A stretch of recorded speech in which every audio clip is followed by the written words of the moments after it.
to Rosmaya Mukhtar YouTube channel.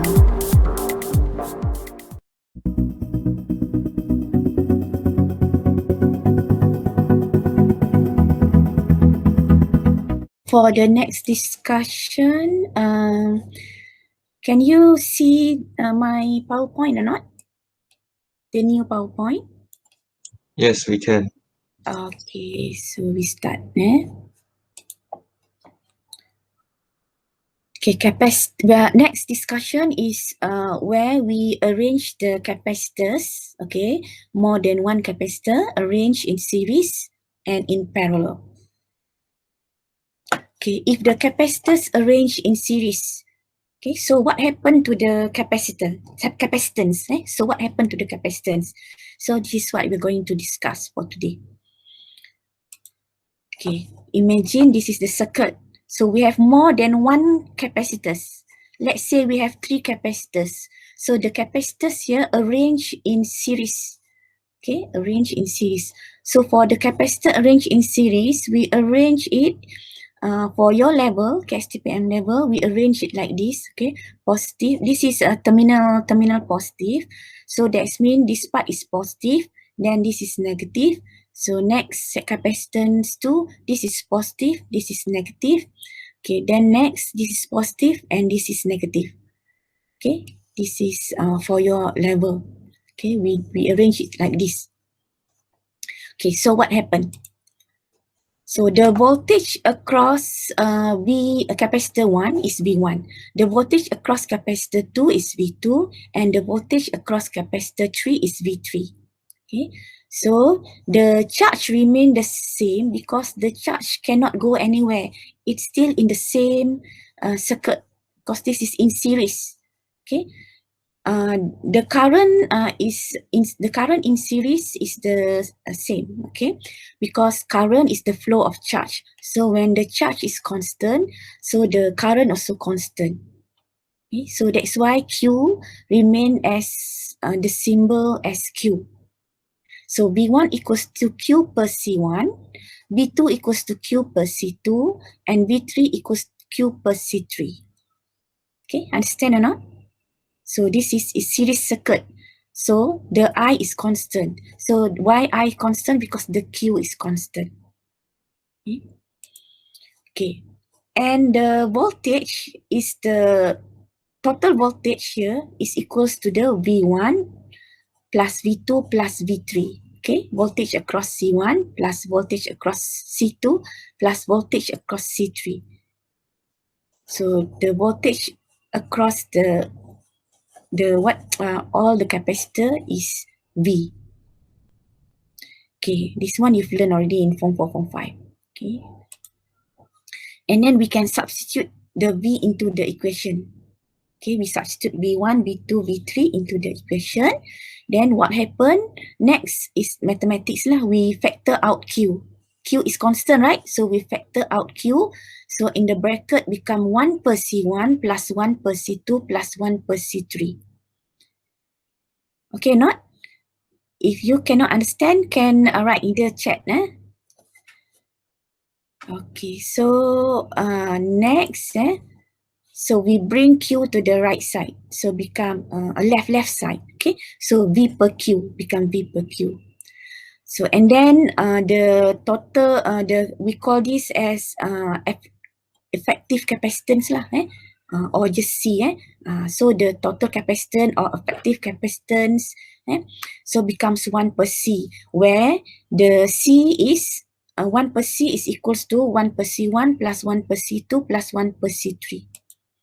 So this is the conclusion for the capacitance, total capacitance or effective capacitance for the capacitors that arrange in series. It is opposite of the current. If you remember when you are in Form 4, Form 5, the current, the resistors, the resistance. If the resistance arranged in series, we total out the resistance. But if the capacitance, we don't total it, we use this equation instead. 1 per C equals to 1 per C1 plus 1 per C2 plus 1 per C3. Okay, so this is the effective capacitance when the capacitors arranged in series. Okay, so we will next is we discuss capacitors in parallel. Okay, what happened to the capacitance when it is arranged, when the capacitors is arranged in parallel? Okay, when the capacitors arranged in parallel, refer to this diagram. Okay, the arrangement is like this. So C1, C2, C3. So look at the charge. Okay, look at the charge. So this is terminal positive. So the current flow here. So what happened? All this side is positive and the other side is negative. If refer to the mechanism flow of current, so the electron flow is this way. So the charge accumulate here, right?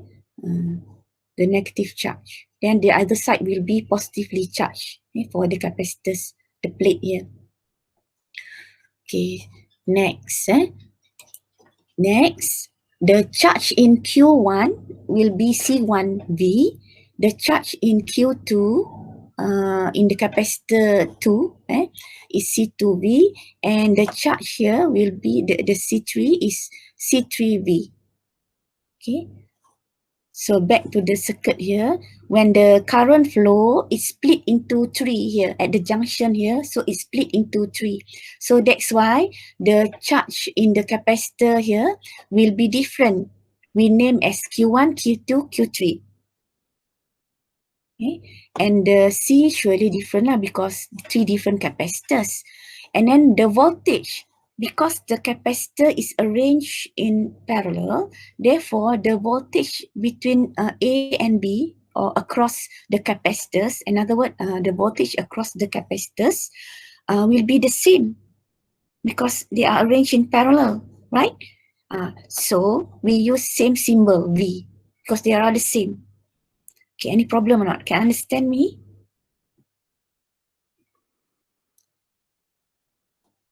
Okay, can Okay, next. Now the total charge will be Q equals to Q1 plus Q2 plus Q3. So when again I refer to the diagram here, when the charge flow, imagine the charge flow here split into 3, and then they join together at this junction. Okay, then they go back to the source here. Okay, the supplier, the battery here, or the voltage supplier. This is how the charge flow. Then they join together, join back together here. Okay, so therefore the total charge will be Q equals to Q1 plus Q2 plus Q3. This is what happened when the capacitors in parallel. Okay, then we can substitute the Q1, Q2, Q3 here into the equation. Okay, and because the V is constant, we can factor out V. Next is mathematics lah. The solution we use mathematics rules, so we can factor out V. So in bracket is C1 plus C2 plus C3. Okay, generally we can write Q equals to CV. Okay, so the effective capacitance in this case is C equals to C1 plus C2 plus C3. So we just total up the capacitance. Okay, so it's opposite of the current. For the resistors, opposite of the resistance arranged in parallel. Okay, so if resistance, we replace the capacitor here as resistance 1, resistor 1, resistor 2, resistor 3. So we get 1 per R effective equals to 1 per R1 plus 1 per R2 plus per R3. Okay, but for capacitors arranged in parallels, we total them up. The effective capacitance is C1 plus C2 plus C3. So it's easy to memorize if you compare with the resistance. They are opposite. The formula is opposite. Okay. Okay, next, we try examples. Okay, before we try example, any question? Okay, write in the chat part. Okay, no, so you understand. Okay, next, we try this question. We are going to determine the effective capacitance when this 1, 2, 3, 4, when all the 4 capacitors here is arranged like this. Okay, what is the capacitance, effective capacitance? Okay, this is what the question is. Okay, same as in form 4, form 5, you solve the for the resistance arranged in series and parallels. But in the form 6 level here today, we are going to calculate the effective capacitance when the capacitors are arranged in series or in parallels. So we do part by part. We start with here, this C1 and C2. These two arranged in, these two capacitors are arranged in series. Okay, arranged in series. So if arranged in series, okay, what is the formula? Think of the formula just now. If arranged in series, we use 1 per C. Okay, equals to 1 per C1 plus 1 per C2. Okay, because arranged in series. So we get the first effective capacitance here. So that's mean 1 per 15 microfarad plus 1 per 3 microfarad. So you don't have to convert the micro to microfarad to farad, because final answer we can write in microfarad. So 1 per C equals to 1 per 15 plus 1 per 3. So you solve here, you get capacitance is capacitance is 2.5 microfarad.